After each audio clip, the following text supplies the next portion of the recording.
ایسی عورت جس کا شوہر فوت ہو جائے اور وہ حاملہ نہ ہو، اس کی عدت 4 مہینے 10 دن ہے، 4 مہینے 10 دن تک وہ اپنے آپ کو روکے رکھے گی۔ آگے فرما فَإِذَا بَلَغْنَ أَجَلَهُنَّ، پس جب وہ عورت اپنی عدت کی تکمیل تک پہنچ جائے، اپنی عدت مکمل کر لے، 4 مہینے 10 دن یا بچہ پیدا ہو جائے، اس کی عدت کمپلیٹ ہو جائے، فرما فَلَا جُنَاحَ عَلَيْكُمْ، تمہارے اوپر کوئی گناہ نہیں ہے۔ تمہارے اوپر سے مراد ورثہ کو کہا جا رہا ہے، تمہارے اوپر کوئی گناہ نہیں ہے، تمہارے اوپر کوئی گناہ نہیں ہے۔ فِيمَا فَعَلْنَ فِي أَنفُسِهِنَّ، اس چیز کے بارے میں جو فیصلہ وہ بیوہ عورت اپنی ذات کے بارے میں کرتی ہے۔ بیوہ عورت اپنی ذات کے بارے میں جو بھی فیصلہ کرے، اس بارے میں ورثہ کے اوپر کوئی گناہ نہیں ہے۔ لیکن بیوہ عورت وہ فیصلہ کس طرح کرے گی؟ بالمعروف، عمدہ طریقے سے، معروف طریقے سے کرے گی۔ یعنی اگر بیوہ عورت اپنی عدت مکمل کرنے کے بعد کسی دوسری جگہ نکاح کرتی ہے، اس کو پورا اختیار حاصل ہے، بلکہ نکاح کا پیغام بھیجتی ہے تب بھی اختیار حاصل ہے۔ اور یہ لازمی نہیں ہے کہ نکاح کا پیغام وہ مرد ہی کی طرف سے آئے، لڑکے والوں کی طرف سے آئے، لڑکی والوں کی طرف سے بھی نکاح کا پیغام آ سکتا ہے۔ حضرت خدیجہ رضی اللہ تعالی عنہ نے آپ علیہ الصلوۃ والسلام کو نکاح کا پیغام بھیجا تھا۔ وہ عورت ہے نا، لیکن نکاح کا پیغام انہوں نے بھیجا ہے۔ اسی طرح جب حضرت عمر رضی اللہ تعالیٰ عنہ کی بیٹی حضرت حفصہ رضی اللہ تعالیٰ عنہا، ان کا شوہر فوت ہو گیا، یہ بیوہ ہو گئیں، عدت ان کی مکمل ہوئی، حضرت عمر رضی اللہ تعالیٰ عنہ سیدنا صدیق اکبر رضی اللہ تعالیٰ عنہ کے پاس گئے اور ان سے فرمایا کہ آپ میری بیٹی حضرت حفصہ کے ساتھ نکاح کر لیں۔ انہوں نے خاموشی اختیار کر لی۔ پھر حضرت عمر رضی اللہ تعالیٰ عنہ حضرت عثمان کے پاس گئے، ان سے فرمایا آپ میری بیٹی سے نکاح کر لیں۔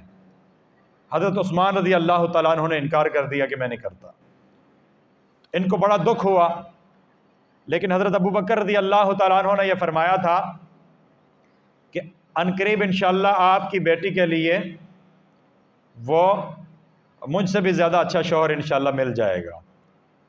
تو یہ بات انہوں نے کہہ دی تھی، لیکن خود انہوں نے اقرار نہیں کیا، نکاح کے لیے تیار نہیں ہوئے۔ تو کچھ دنوں کے بعد پھر آپ علیہ الصلوۃ والسلام نے نکاح کا پیغام بھیجا اور حضرت حفصہ رضی اللہ تعالیٰ عنہ کے ساتھ نکاح ہوا اور وہ امہات المومنین میں شامل ہو گئے۔ اب حضرت عمر رضی اللہ تعالیٰ عنہ جیسا جرئ انسان، جرت مند، غیرت مند، بہادر انسان، وہ خود اپنی بیٹی کا رشتہ پیش کر رہے ہیں۔ تو یہ رشتہ پیش کرنا یہ کوئی جرم نہیں ہے۔ کوئی مناسب لڑکا آپ کی نظروں میں ہو اور اس کو آپ رشتہ پیش کر دیں، یہ کوئی جرم نہیں ہے۔ یہ ہماری سوسائٹی میں تو اس کو جرم سمجھا جاتا ہے کہ جی اپنی بیٹی خود ہی پیش کر دی، یہ اس کو وزنی تھی یا گھر میں روٹی نہیں کھلا سکتے تھے، پتہ نہیں کیا مسئلہ تھا، اپنی بیٹی خود پیش کر دی۔ تو یہ ہماری بنائی ہوئی باتیں ہیں، ان چیزوں کا شریعت کے ساتھ کوئی تعلق نہیں ہے۔ رشتہ لڑکا جس طرح پیش کر سکتا ہے، لڑکی بھی پیش کر سکتی ہے۔ یہ کوئی معیوب بات نہیں ہے، یہ کوئی ناپسندیدہ بات نہیں ہے۔ ہم نے اس کو ناپسندیدہ بنا دیا، یہ ناپسندیدہ ہے نہیں۔ اور یہاں یہ فرمایا کہ عورت نے اپنی عدت مکمل کر لی، اب وہ ظاہر پتہ ہے جوان ہے، اگر بالغ ہے، جوان ہے اور پھر خوبصورت بھی ہے، اس کے جذبات ہیں، خواہشات ہیں، اب وہ اپنی جوانی کیسے گزارے؟ شوہر تو فوت ہو گیا، جو سہارا تھا وہ تو واپس چلا گیا، اب کیا کرے؟ اب ہماری سوسائٹی کہتی ہے بچے پالو، بچے پالو اور بچوں کے لیے قربانی دو، اور جو قربانی دیتی ہے عورت اس کو اپریشیٹ کیا جاتا ہے، اس کی بڑی تعریف کی جاتی ہے، دیکھو کیسی جو ہے نا وہ صفات والی عورت ہے کہ اس نے اپنے بچوں کے لیے اپنی جوانی قربان کر دی۔ اب جن بچوں کے لیے جوانی قربان کی تھی وہ بچے بعد میں کیا رزلٹ دیتے ہیں؟ جب اماں بوڑھی ہو جاتی ہے، بچے کی شادی ہو جاتی ہے، وہ اپنی بیگم کو لے کے سائڈ پہ ہو جاتا ہے، اب اسی ماں کو پوچھتا تک نہیں ہے۔ اگر اسی عورت نے جوان ہونے کی حالت میں، بیوہ ہونے کے فوراً بعد کسی دوسری جگہ مناسب رشتے کا انتظام کر لیا ہوتا اور دوسری شادی کر لی ہوتی تو آج پھر وہ بڑھاپے کی حالت میں اکیلی نہ ہوتی نا. تو اس لیے یہ کوئی اچھی بات نہیں ہے جو ہم نے سوسائٹی میں مشہور کر دی ہے کہ جوانی میں بہن بیٹی وہ بیوہ ہو گئی، گھر آ کے بیٹھ گئی، ہم کہتے ہیں ہم ان کو اپنی بچی اور اپنی بہن کے سارے حقوق ادا کر رہے ہیں اور ساری اس کی ضروریات پوری کر رہے ہیں. بھائی آپ اس کی مالی ضروریات پوری کر لیں گے، گھر کا چھت فراہم کر لیں گے، کپڑے دے دیں گے، لیکن جنسی خواہشات کیسے پوری ہوں گی؟ وہ بھی تو بالغ عورت کے ساتھ لگی ہوئی ہے نا، وہ آپ کیسی پوری کریں گے؟ اس کا پورا کرنے کا طریقہ تو نکاح ہے. آپ سیدھے طریقے سے اپنی بہن اور بیٹی کا نکاح کیوں نہیں کرتے ہیں؟ اب نکاح کر لیں، ایک شوہر فوت ہو گیا دوسرے کے ساتھ کر لیں، دوسرا فوت ہو جائے تیسرے کے ساتھ کر لیں. ایسے کئی صحابیات ہیں جن کے بارے میں تاریخ میں آتا ہے، روایات میں آتا ہے ایک شوہر کے ساتھ شادی کی، وہ میدان جہاد میں گئے، وہ شہید ہو گئے. عدت مکمل کی، دوسرے کے ساتھ شادی کی، وہ بھی شہید ہو گئے، تیسرے کے ساتھ شادی کی، وہ بھی شہید ہو گئے، چوتھے کے ساتھ شادی کی، وہ بھی شہید ہو گئے. ان کے بارے میں مشہور ہو گیا جس نے شہید ہونا ہے ان سے شادی کر لے. ٹھیک ہے، تو 4 شہیدوں کی بیوائیں ہیں. تو یہ تو کوئی بات نہ ہو کہ بیوہ ہو گئے تو اب ساری زندگی وہ بیوہ ہی رہے. اب ساری زندگی اس کو بیوہ رہنے پہ آپ اگر مجبور کریں گے، دوسرا نکاح خود عزت پردے کے ساتھ نہیں کروائیں گے، اگر خدا نہ خواستہ زندگی کے کسی موڑ پر اس کا صبر جواب دے گیا اور اللہ نہ کرے اس نے کہیں کوئی غلط حرکت کر دی، سنتے ہیں نا ہم فلاں کی بیٹی بھاگ کے چلی گئی اور یہ ہو گیا تو وہ ہو گیا، ایسی کوئی صورت ناگوار صورت پیش آ گئی، پھر ہم کیا کریں گے؟ ایسی نوبت ہی کیوں آئے؟ بہن بیٹی اگر وہ بیوہ ہو گئی ہے تو جوانی کی حالت میں اس کی شادی کا انتظام کیا جائے جہاں کہیں مناسب ہو.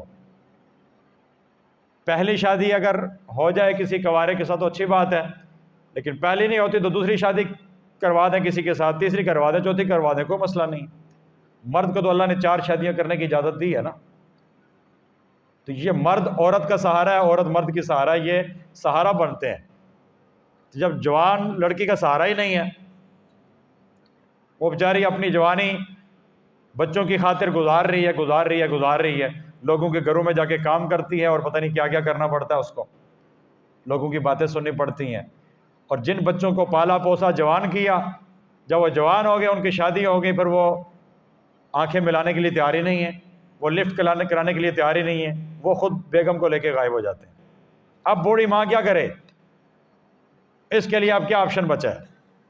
یہ کہاں جائے، کدھر جائے؟ جب اس کے پاس شادی کا آپشن تھا، وہ آپشن تو ہم نے اس کو استعمال نہیں کرنے دیا. ہمارے ظالم معاشرے نے وہ آپشن اس کو استعمال نہیں کرنے دیا. اور اگر کوئی عورت جوانی میں بیوہ ہو جائے اور پھر وہ بچوں کی خاطر قربانی دینے کی بجائے وہ یہ آپشن اختیار کرے کہ میں نے دوسری جگہ شادی کرنی ہے، صرف یہ بات ہی کر دے گھر میں، تو کہتے ہیں یہ تو بس عدت مکمل ہونے کا انتظار کر رہی تھی، یہ تو عدت مکمل ہونے کا انتظار کر رہی تھی، اس کو تو کوئی دکھ ہی نہیں ہے، اس کو کوئی غم ہی نہیں ہے، شوہر فوت ہو گیا ہے، اس کو کوئی پریشانی نہیں ہے. آپ اس کا دل چیر کے دیکھ رہے ہیں کہ پریشانی ہے یا نہیں ہے؟ پریشانی ہے یا نہیں ہے؟ 4 مہینے 10 دن عدت پوری کرنے کے بعد شریعت اس کو اجازت دیتی ہے، آپ کون ہوتے ہیں اس کو روکنے والے؟ آپ کو یہ اختیار کس نے دی ہے؟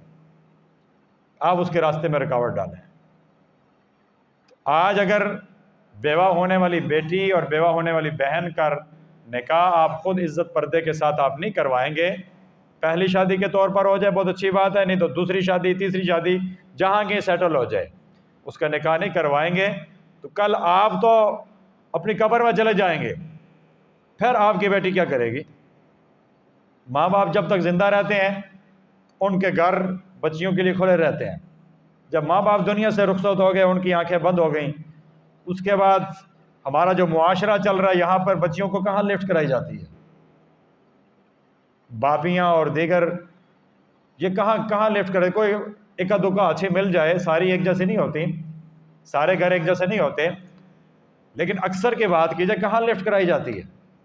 2-4 دن رہنے کے بعد، مہینے 2 مہینے رہنے کے بعد وہی بیوہ بہن وہ بھائی کے اوپر بوجھ بن جاتی ہے۔ یہ ہمارے اس معاشرے کی تلخ حقائق ہے نا، اس کو ہم جھٹلا تو نہیں سکتے۔ اس لیے والدین کو چاہیے کہ بیٹی بیوہ ہو گئی، اس کی مناسب رشتے کا، دوسری شادی کا دوبارہ انتظام کریں جتنا جلدی سے جلدی ممکن ہو سکے، اس میں سستی نہ کرے۔ اور اگر اس میں عورت خود شادی کرنا چاہے تو اس کو اپریشیٹ کیا جائے، اس کو ڈیگریڈ نہ کریں، اس کے اوپر جملے نہ کسیں کہ اس کو تو یہ ہے تو اس کو تو وہ ہے، اس کو تو نشہ چڑھا ہوا تو اس کو یہ ہے تو وہ۔ نشہ کس کو نہیں چڑھتا؟ خواہشات کس کے ساتھ نہیں ہیں؟ خواہشات اللہ نے رکھی ہیں نا، اللہ نے ہر مرد عورت کے ساتھ خواہشات رکھی ہیں۔ جب رکھی ہیں تو ان کا پورا کرنے کا جائز طریقہ بھی اللہ نے رکھا ہے، اس جائز طریقے سے ہم کسی کو کیسے روک سکتے ہیں؟ اس لیے جو شریعت نے حل بتایا مسئلے کا، اس کی طرف ہمیں جانا چاہیے۔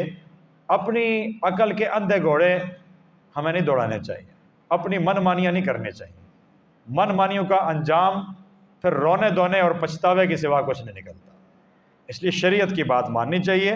اللہ کا قرآن کہہ رہا ہے فَإِذَا بَلَغْنَ أَجَلَهُنَّ، پس جب وہ عورتیں اپنی عدت مکمل کر لیں، ان کی عدت پوری ہو جائے، فَلَا جُنَاحَ عَلَيْكُمْ، اے وارثو تمہارے اوپر کوئی گناہ نہیں ہے، فِيمَا فَعَلْنَ فِي أَنفُسِهِنَّ بِالْمَعْرُوف، وہ عورتیں معروف طریقے، نکاح کے ذریعے اچھے طریقے سے اپنی ذات کے بارے میں جو بھی فیصلہ کرتی ہیں، اگر وہ دوسرے نکاح کے لیے تیار ہو جاتی ہیں، نکاح کرنا چاہتی ہیں، آپ ساتھ ہو کے ان کا نکاح کروائیں، آپ ساتھ ہو کے اس فیصلے میں ان کا ساتھ دیں۔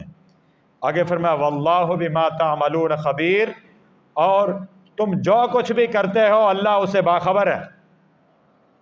اب اگر بیوہ بہن یا بیٹی کو دوسرے نکاح سے روک رہے ہیں، آپ کیا سمجھتے ہیں اللہ نہیں دیکھ رہا؟ اللہ کو اس بات کا علم نہیں ہے؟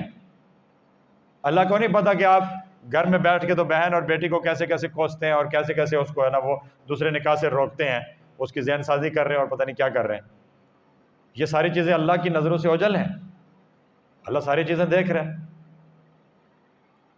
واللہ بما تعملون خبیر، اللہ تعالیٰ